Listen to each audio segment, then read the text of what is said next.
mahasiswa hebat. Bagaimana jika kamu sudah menjadi guru, lalu kamu menemukan anak yang memiliki perkembangan yang berbeda? Bagaimana kamu bisa mengetahui kebutuhan dan strategi belajarnya? Kuncinya, kita harus menganalisis potensi untuk memenuhi kebutuhan pembelajarannya. Hari ini kita akan membahas bagaimana mengolah dan menganalisis data asesmen perkembangan anak berkebutuhan khusus. Kita akan membahas aspek perkembangan, cara mengumpulkan data hasil asesmen, dan contoh menganalisis hasil asesmennya. Perlu diingat kembali bahwa asesmen perkembangan terdapat 5 aspek, yaitu perkembangan bicara dan bahasa, perkembangan fisik dan motorik, perkembangan kognitif, perkembangan psikologis dasar, dan perkembangan sosial emosi. Setiap aspek perkembangan memiliki indikator dan fase perkembangan yang berbeda. Setiap aspek perkembangan memiliki usia perkembangannya yang berbeda pula.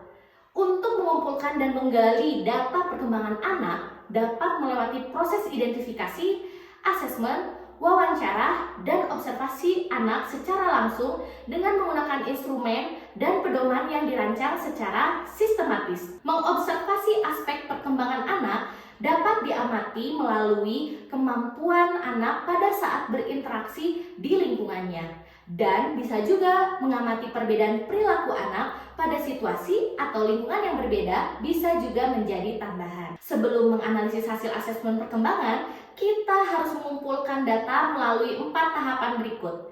Yang pertama, observasi dengan mengamati anak secara langsung. Yang kedua, identifikasi awal untuk mengenali anak. Yang ketiga, asesmen dengan menggunakan instrumen terstandarisasi untuk mengukur kemampuan anak. Yang keempat, wawancara yang bisa dilakukan dengan guru, orang tua, ataupun pengasuhnya. Pastikan kembali jika ingin melakukan asesmen perkembangan harus menggunakan instrumen yang disusun secara terstruktur dan terukur. Berikut adalah instrumen yang dapat digunakan, yaitu pedoman wawancara, pedoman observasi, instrumen identifikasi, instrumen observasi, tabel checklist, dan lembar penilaian. Setelah data dan informasi terkumpul, hasil asesmen dianalisis dan dideskripsikan mengurut berdasarkan 1. Penilaian asesmen yang paling tinggi sampai penilaian yang paling kecil.